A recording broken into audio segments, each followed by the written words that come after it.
बारह साल बाद बाहर आया हूं। यूं लगता है कि दुनिया में कोई तब्दीली नहीं, अभी उसी तरह की खबरें छपती हैं अखबारों में। हाँ, कुछ रंगदार ज्यादा हो गई। हाँ, मूर्ते बहुत है इसमें। भाईजान, आप नहा धो लेना। नहीं यार, अब घर चलकर ही नहाएंगे। जी चाहता है कि उड़ के बच्चों के पास पहुंच जाऊं। मुझे पता है भाईजान, लेकिन अभी हमें दोपहर तक यहाँ रुकना है। क्या एक जरूरी इत्तला के इंतजार है मुझे।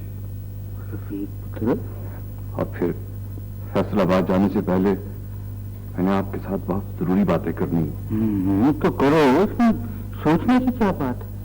सोच यही रहा हूं कि मैं, देखिए भाईजान, पहले आप मुझसे वादा करें कि आप ये बच्चों को कुछ नहीं बताएंगे। होगी पता नहीं, तो चलने की बात क्या है आखिर? बात ये कि मैंने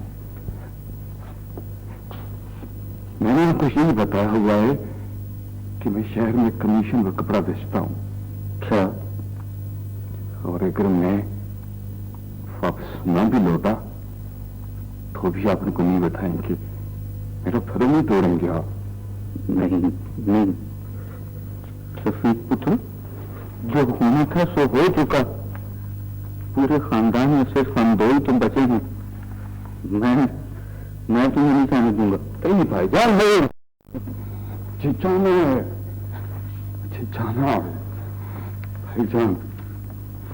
आपने जेल में दिन इस तरह गिन गिन कर नहीं काटे होंगे जिस तरह मैंने सीने पर दिल में बर्छियां खाई। जब तक मैं नहीं निकालता, उनके किए की सजा नहीं देता, इस जिंदगी का कोई मकसद नहीं है। नहीं रफीक पुत्र, न जाओ, न जाओ। मैंने बड़ा इंतजार किया, मैंने बहुत इंतजार किया है भाईजान। 12 साल से वो आग मेरी हड्डियां जला रही है, जिसने हमारी हवेली, घर बार, बहनों को, अपनों को जला के राख कर दिया था।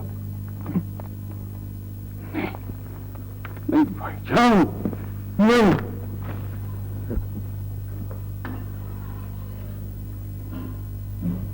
सईदा बेटी। जी अब्बू। क्या पका रही है बेटी? खुशबू बहुत अच्छी है। एक बिल्कुल नई चीज, बस अभी लाई। सईदा, सईदा, वो तुम्हारी थी ना मिसेज अनीसा जमील? हाँ? वो मर गई है।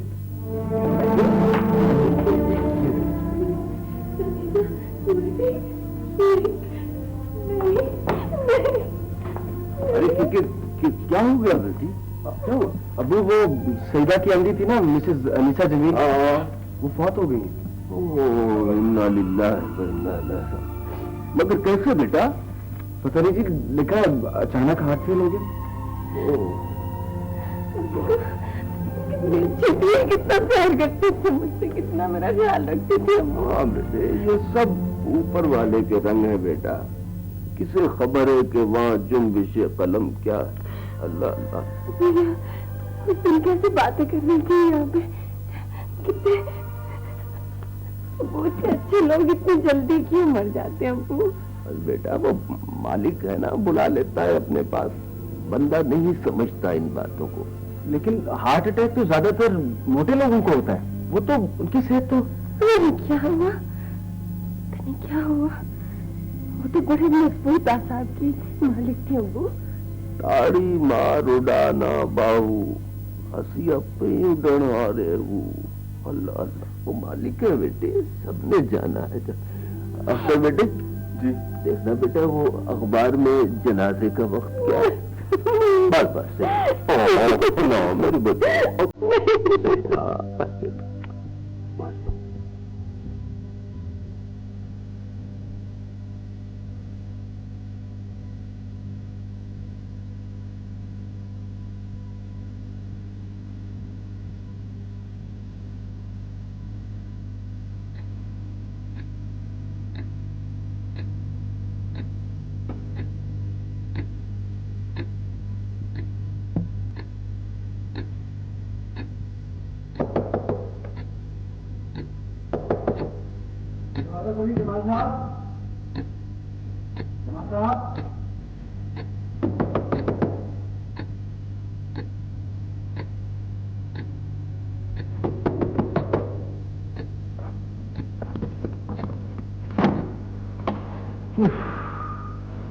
मैं तो डर ही गया था। लगता रात आप सो नहीं सके, और ये कमरे में इतना अंधेरा किसी याद नहीं कर रखा है। नहीं, मत जलाओ से, मत जलाओ। रोशनी मुझसे बर्दाश्त नहीं होती। लगता है अभी आप तक वो खबर नहीं पहुंची। क्या? हमारे रास्ते का सबसे बड़ा पत्थर खुद ब खुद हट गया है। तो आपकी नहीं, उसका हार्ट फेल हो गया कल।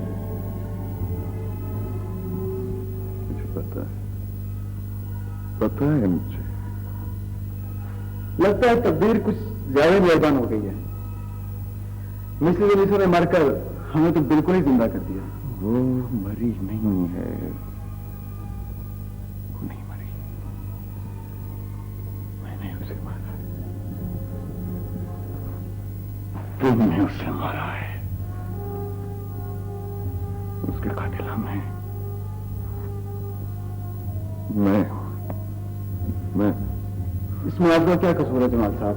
नहीं, मुझे ऐसा नहीं करना चाहिए था, मुझे ऐसा नहीं करना चाहिए था। आप तो खामखा जज्बाती हो रहे हैं जमाल साहब। हर आदमी अपनी उम्र साथ लेकर आता है। उससे मरना था, मर गई।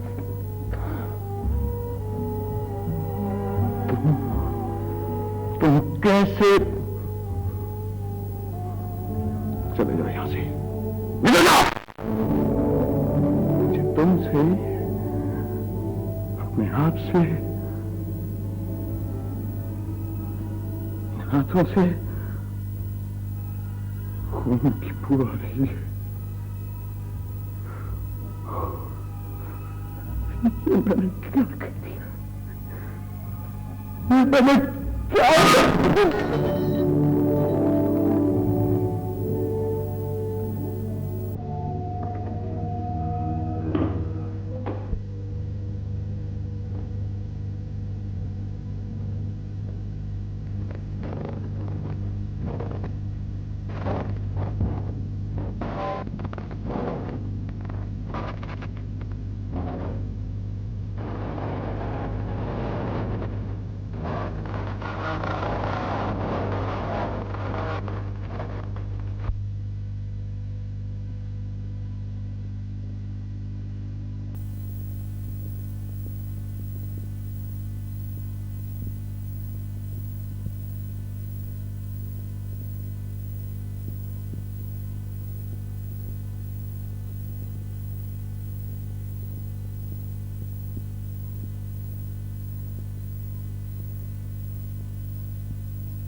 प्लीज मेरी बात मान लेना, वो सब लोग बहुत समझदार हैं, कोई फिक्र वाली बात नहीं। My son, my beloved son, I just love you and I have to take care of you. पुत्र, बहुत खौफ या खतरे की थोड़ी होती है। वो तुम्हारे साथ तुम्हारे शहरी बाबू दोस्त हैं, तुम शिकार पे जा रहे हो और फिर वो इलाका भी तो तोड़ दूं बाबा से, जैसे कि वो शहर के लोग हैं, कहते हैं कि शिकार भी हम करेंगे शिकारियों की तरह, और वो सामान भी खुद उठाएंगे। अच्छा हाँ, आई कैन अंडरस्टैंड दैट। लगता है तुम्हारे शहरी दोस्तों ने शिकार का नाम सिर्फ किताबों में पढ़ा है पुत्र।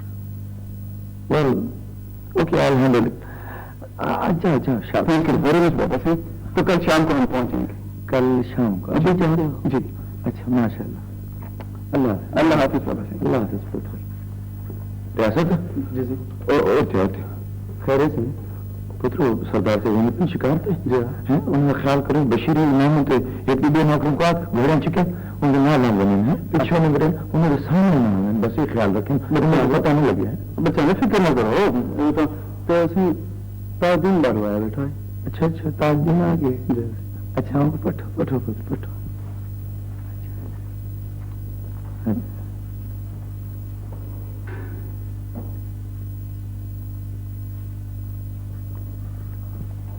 आओ ताज दीमा, आओ बहुत। और सुनाओ क्या हाल है तुम्हारा? आपकी परवरिश है साईं, बंदा नवाजी आपकी। अच्छा माशाल्लाह। लगता है इस दफा बड़ी खातिर शातिर हुई है तुम्हारी जेल में, बड़ी जान शान बना के आए हो। सब आपके इकबाल की बरकत है साईं। और सुनाओ बच्चे ठीक हैं, राजी खुशी हैं? आपकी इनायत से बड़े सुखी रहे मेरे बाद, हर शे पहुंचती रही उनको, बड़ी मेहरबानी साईं। मेहरबानी की तो कोई बात नहीं है ताजदीन। जो आदमी मेरे लिए काम करता है ना ताजदीन, उसको मैं खूब खिदमत करता हूँ। ये मेरा फर्ज है, असूल है मेरा ताजदीन। साईं अल्लाह आपको खुश रखे। जाओ जाकर अपने बाल बच्चों में राजी खुशी रहो। जाओ शाबाश, जाओ बिस्मिल्लाह। और ताजदीन वो रकम तुम्हारे घर हर महीने पहुंचती रहेगी, इसका फिक्र ना करना। जाओ शाबाश बाबा, शाबाश। साईं हाँ पुत्र बोलो। मेरे लायक कोई हुक्म साईं?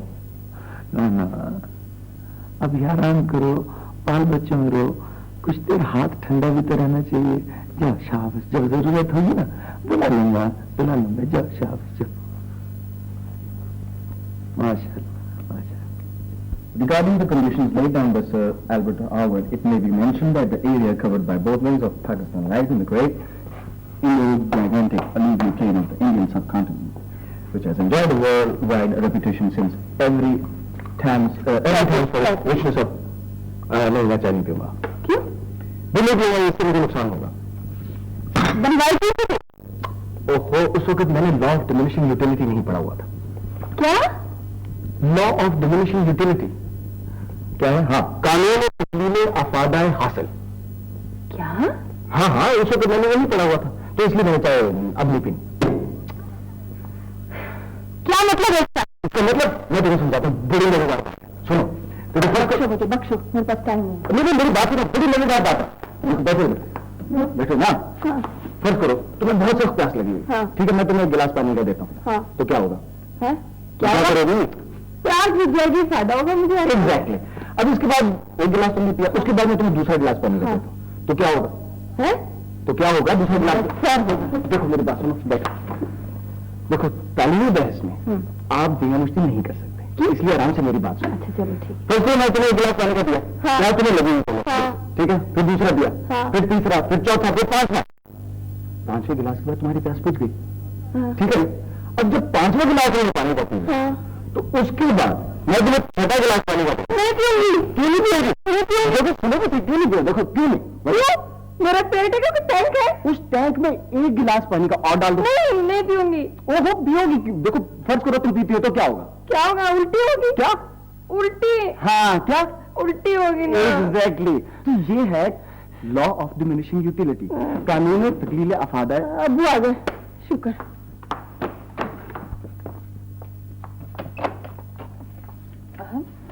आइए। जी वो अख्तर है? हाँ है अख्तर। रफीक साहब आप इस वक्त आइए ना। हाँ वो मैं जा रहा था, सोचा कि आप लोगों से मिलता जाऊं। शुक्रिया शुक्रिया। लेकिन तुम्हें बताया था नहीं कि मैंने गांव में उधर, मगर वो हाँ तो तुम्हारा काम हो गया है।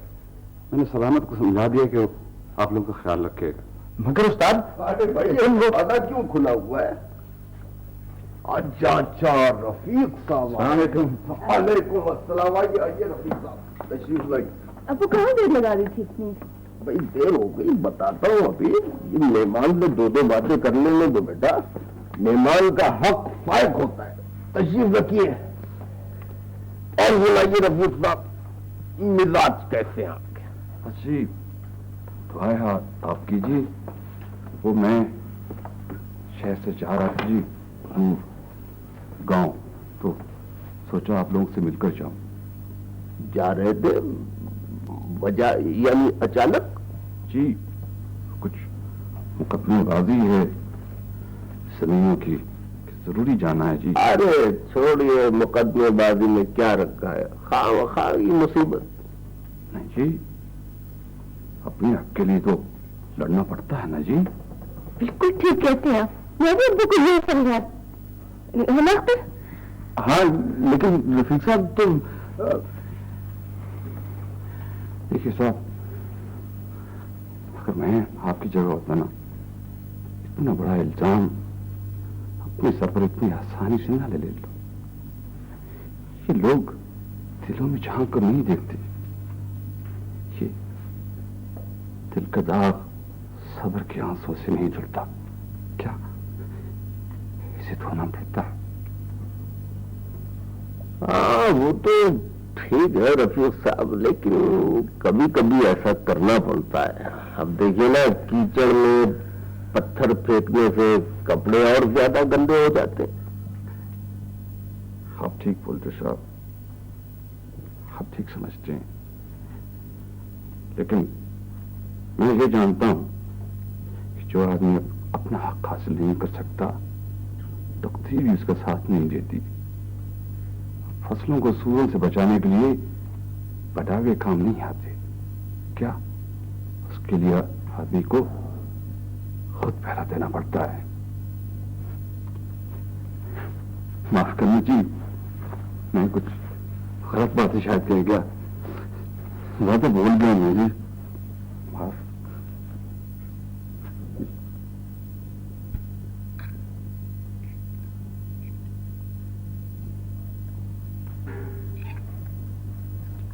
अरे भाई कोई बात करो, तुम दोनों तो खाओ इस तरह खा रही हो जैसे कोई बंदूक लेके खाओ तुम्हारे सिरों पे।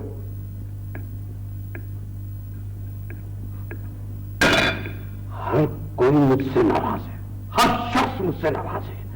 मैं पता नहीं क्या किया है मैंने, और क्या सारी किया मैंने उसके लिए, तुम लोगों के लिए टुकड़ा टुकड़ा इकट्ठा करके महल खड़ा किया है। तुम्हें की हर आसाइश मुहैया की इस घर में।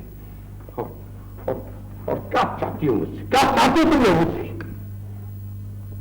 यासीन जी अंदर जाओ। अच्छा। क्या जरूरत थी नौकरों के सामने पर चिल्लाने की? क्या सोचेंगे वो आपकी बात में? क्या सोचेंगे? नौकरों की बहुत फिक्र है और मेरी किसी को कोई परवाह नहीं। अब वो कैसी बातें कर रहे हैं आप? तो और क्या करूं बेटा, अब मैं जाके उसके सामने हाथ जोड़ लूं, माफीनामा लिख के भेजू के खालिद बेटा घर वापस आ जाओ, तुम्हारी माँ और तुम्हारी बहन ने मेरा सोशल बाइकआउट कर दिया। देखो सलमान, तुम उसकी माँ हो लेकिन उससे पहले मेरी बीवी हो, मेरे भी कुछ हुकूक है तुम पर।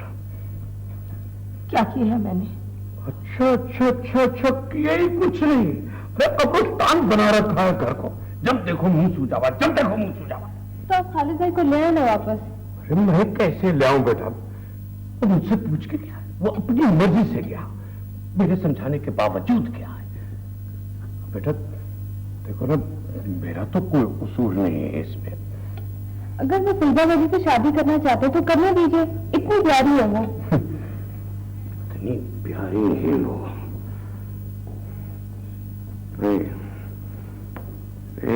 शादी नहीं हो सकती। बहुत फर्क है अम्मा और उनमें, जमीन आसमान का फर्क है। दिलों में फर्क ना हुआ अहमद तो बाकी सब फर्क मिट सकते हैं। आप ये क्यों भूल जाते हैं कि एक वक्त ऐसा था कि हम भाई फकीर हुसैन से ज्यादा गरीब थे। गरीबी और गरीबी की कौन बात कर रहा है? तुम तो जानती हो। वैसे इतना जानती हूँ अहमद कि मेरा बेटा आज मेरे पास नहीं है। मेरे सीने में माँ का दिल है अहमद, और माँ की खुशियां सब औलाद से होती हैं। वो नफा नुकसान नहीं जानती। अम्मी ठीक कह रही हैं अब्बू। खालिद ने इजाजत करने को तो मैंने कभी सोचा भी नहीं था कि मैं उनके बगैर इतनी बेचैन रहूंगी। अब तो वो हर बात को याद आते हैं। देखो बेटा, खालिद मेरा बेटा है, मेरा भी दिल रोता है उसके लिए। But there are certain things in the world that one can do and one can't. मैं अगर तुम लोगों के कहने से फकीर हुसैन के हाथ चढ़ा भी जाऊं तो नहीं नहीं नहीं, वो इस रिश्ते के लिए कभी हाँ नहीं कहेगा, कभी हाँ नहीं कहेगा। ये बात मुझ पे छोड़ दो अहमद, मैं भाई फकीर हुसैन को मना लूंगी। बस सिर्फ तुम हाँ कह दो।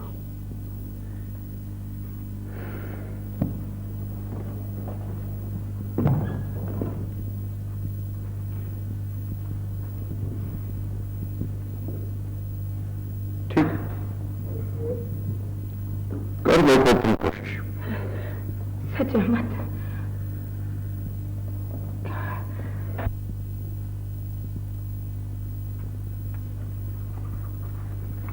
ये मशवरा तुम्हें किसने दिया फकीर हुसैन?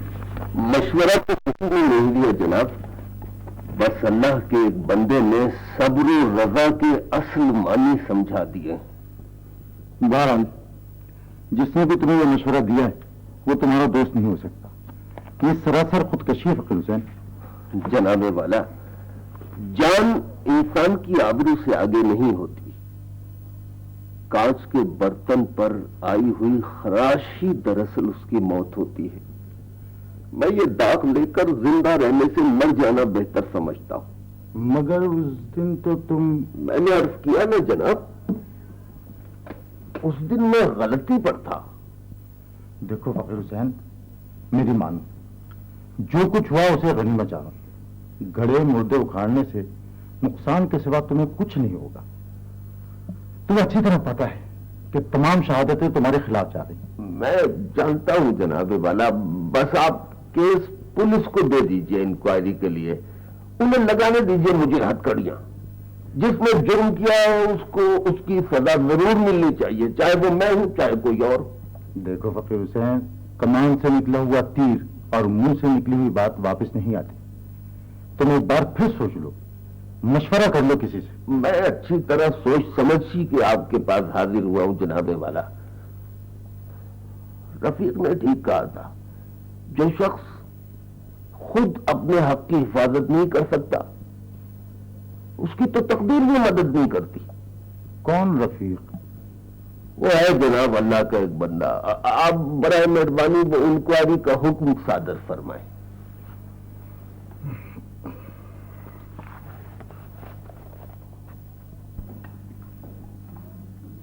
अमशीरा, अरे अमशीरा, कहाँ हो? कहाँ हो?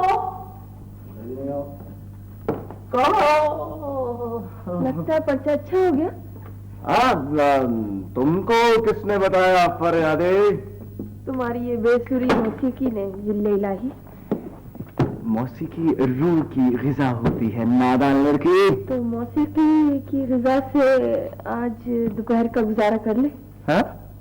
नहीं, बड़ी सा भूख लगी, कसम से बहुत सुन नहीं। अच्छा ये बताओ पर्चा कैसा हुआ? ए मन, वो है ना अपना लॉ ऑफ डिमिनिशिंग रिलेटिविटी, वो वाला आ गया और लिख गया, खूब लिख गया। और तुम्हें एक और क्या तर्जुमा था उसका? वो क्या था नहीं, तुमने पर्चा थोड़ा सब कुछ यार याद नहीं रहा। अच्छा खैर, वो एक और भी खबर है, तुम्हें सुनाओ ना, तो तुम फटोगे तो क्या सुनाओ। हाँ। वो सुल्तान था ना, उसका पता लगा लिया मैंने। सच? हाँ, वो छुट्टी पर हैदराबाद गया हुआ था। ये तो नहीं पता चला कि वो तुम बेवकूफ समझती हो। हाँ, तुम हो बेवकूफ। अच्छा, हाँ, जाकर समी साहब को अभी इत्तला देनी चाहिए थी ना तुम्हें। मैं इसी वक्त भूख से मुझे नजर कुछ नहीं आ रहा, मैं जाके इतला दूं। जाओ तुम, जाओ इसी वक्त जाओ। या अल्लाह, ये क्या चुड़ैल है मेरे। क्या चुड़ैल है? अच्छा सभी सब कुछ बताना ना, मैं बता रहा हूँ, बता रहे हो। एक सेकंड। अरे कॉमेडी क्या कर रहे हो? जाओ। कॉमेडी जाओ। कॉमेडी क्या जा रहा हूँ, दरवाजे की तरफ जा रहा हूँ।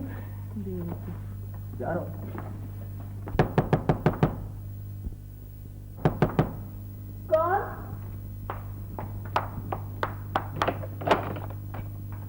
अरे चाची, जीती रहो बेटी, जीती रहो। सच बड़ी बेवफा है सही दबाजी। मैं भाई साहब कहाँ है? बस यही है, दुकान पे है। आप आइए ना, आइए इधर आइए, बैठिए, बुलाती हूँ। देखा नीलम, माशाल्लाह कितनी प्यारी है ना, कितनी सिंपल है, कितनी क्यूट है। सच में अगर ये जरा से भी मॉडर्न स्टाइल के कपड़े पहन ले और थोड़ा सा मेकअप कर ले ना तो वालेकुम सलाम, बैठिए। अरे जीती रहे, शाबाश, बैठ बच्ची, थोड़ी बैठो। अरे नीलम तो दीवानी है सईदा की, हाँ। हर वक्त जिक्र करती है घर में। जाओ बच्चियों, तुम अपने कमरे में अपनी बातें करो, और मुझे भाई साहब से कुछ बात करनी है। हाँ। अब वो मिल जाए। हाँ, क्यों नहीं चाहिए? नहीं भाई साहब, इसकी जरूरत नहीं, वो बहुत खा पी के आए घर में। नहीं, अच्छा चलो चाय बना लो, मगर सिर्फ चाय और कुछ नहीं। हाँ, ये ठीक है। अभी बड़ी खुशी हुई आप तशरीफ लाई। मैं तो एक दरखास्त लेके आई हूँ आपके पास। अरे भाभी, आपको किसी से मांगने की क्या जरूरत है? कोठी आपके पास है, फैक्ट्री, मोटर, नौकर चाकर, अल्लाह का दिया सब कुछ तो है अहमद अली के पास। इसके बावजूद मुझे कुछ चाहिए। इसके बावजूद भाभी देखिए ना, अब इस घर में कौन सा सुर्खाब का पर लगा है जो अहमद अली ने अहबाब को भेजा है? भाई साहब, मैं मकान की वजह से तो नहीं आई। अच्छा, तो मैं जानती हूँ भाई साहब, आप नाराज हैं हम लोगों से, मगर आप तो अच्छी तरह जानते हैं कि अहमद पहले कभी ऐसे नहीं थे। पता नहीं उन्हें क्या हो गया।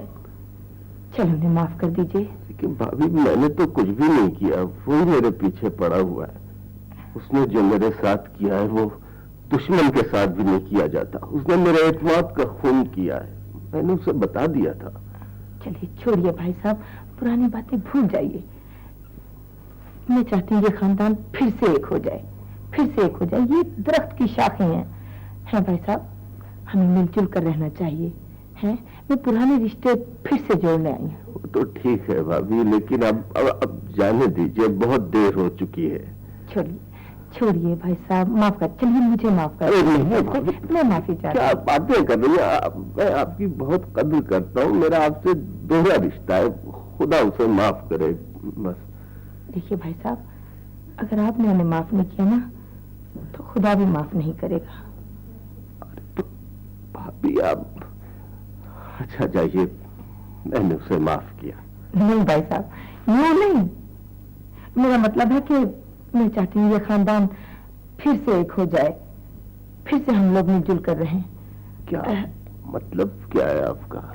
मेरा मतलब है कि खालिद और सईदा का रिश्ता अगर आप कबूल कर लें तो। खालिद और सईदा? नहीं भाभी, ऐसा नहीं हो सकता। खालिद भाई को पिंक रंग बहुत पसंद है। अच्छा, वैसे आप दोनों तो एक दूसरे की तबीयत से अच्छी तरह वाकिफ होंगे। सुने खालिद भी अक्सर आते रहते हैं।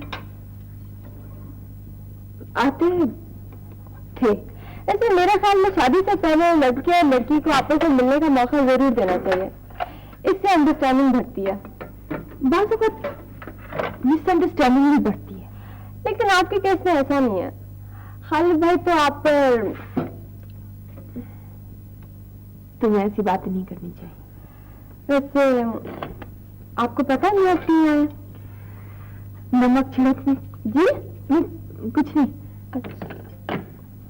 अच्छा चले भाई, तुम मेहमान हो हमारी, और फिर लेकिन ये मेहमान वो नहीं है, ये तो मालिक मकान के सबसे कीमती चीज चुराने आए हैं। ये तुम कहना क्या चाहती हो? मैं ये कहना चाहती हूँ कि हम आपको अपनी भाभी बनाने आए हैं। नहीं जी जनाब, तभी तो अम्मी ने हम दोनों को यहाँ भेज दिया था। ये कैसे हो सकता है? लेकिन भाई साहब, खालिद अच्छा लड़का है भाभी, मैं जानता हूँ, लेकिन आप नहीं समझती, मैं मजबूर हूँ। मान जाइए ना भाई साहब, मैं तो बड़े मान से आई थी आपके पास।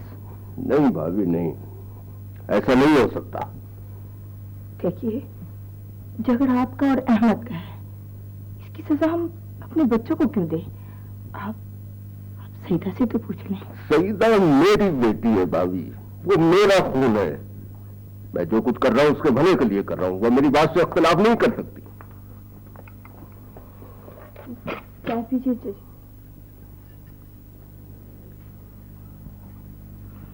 बहुत देर हो गई बेटी।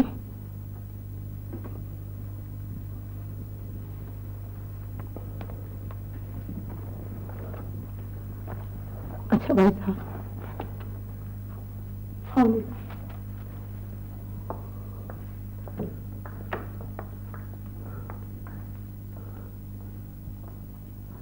सईदा बेटी, आपने ठीक किया वो।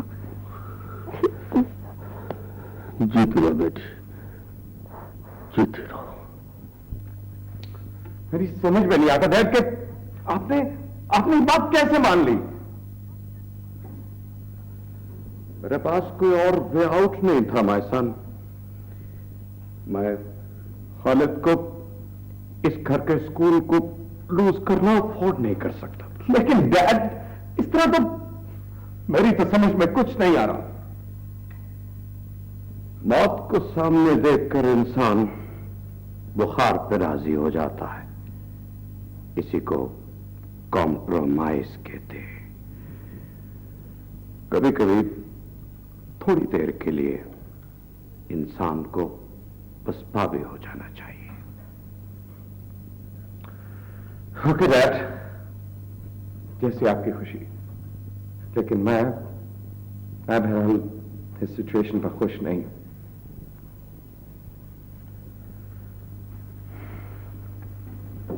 खुश तो मैं भी नहीं हूं, लेकिन देखो,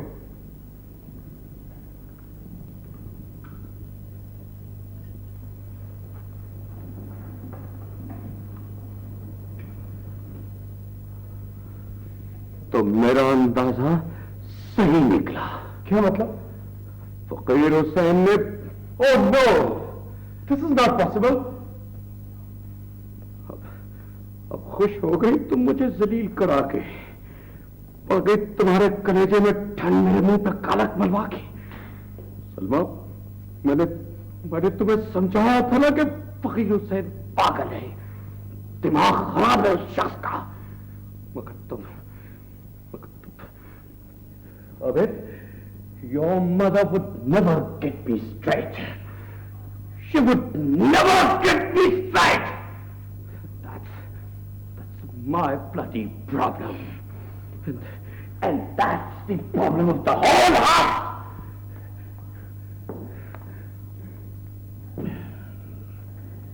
Never mind. I will put everything in order. Just everything in order.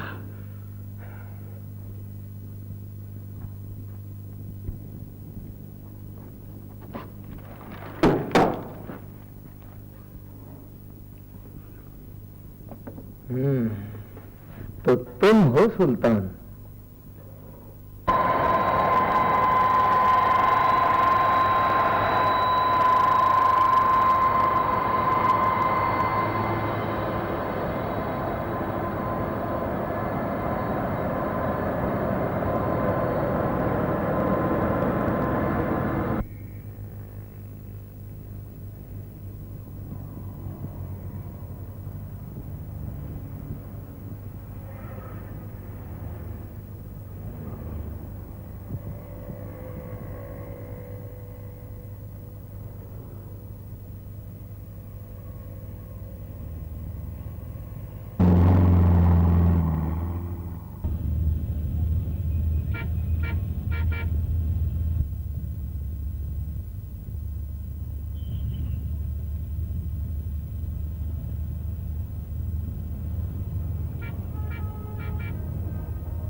Hello, हाँ रूबी।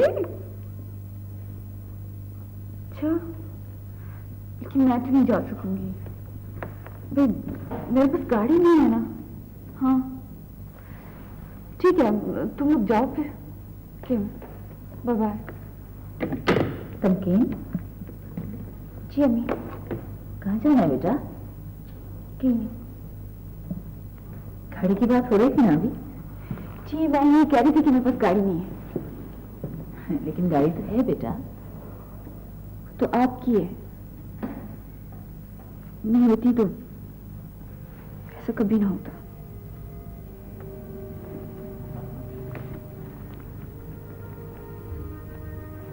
मैं भी तो तुम्हारी माँ। नहीं, मेरी माँ तो मर चुकी।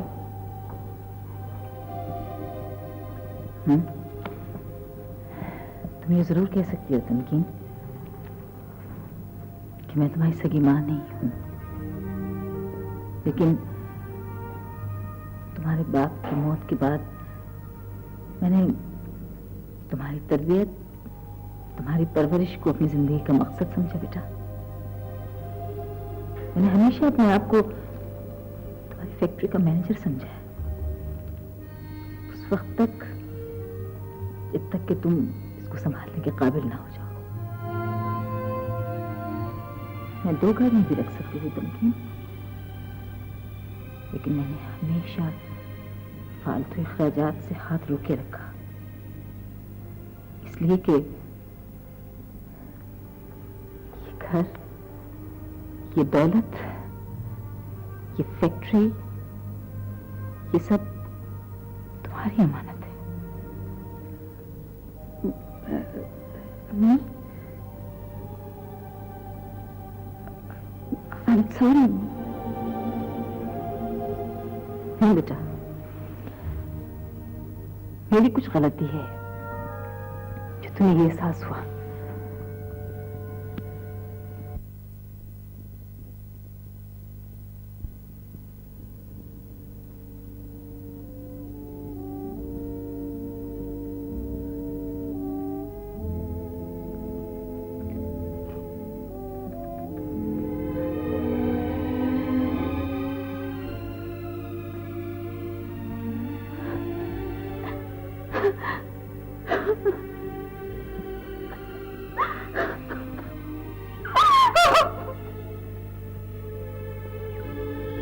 Ha ha ha ha!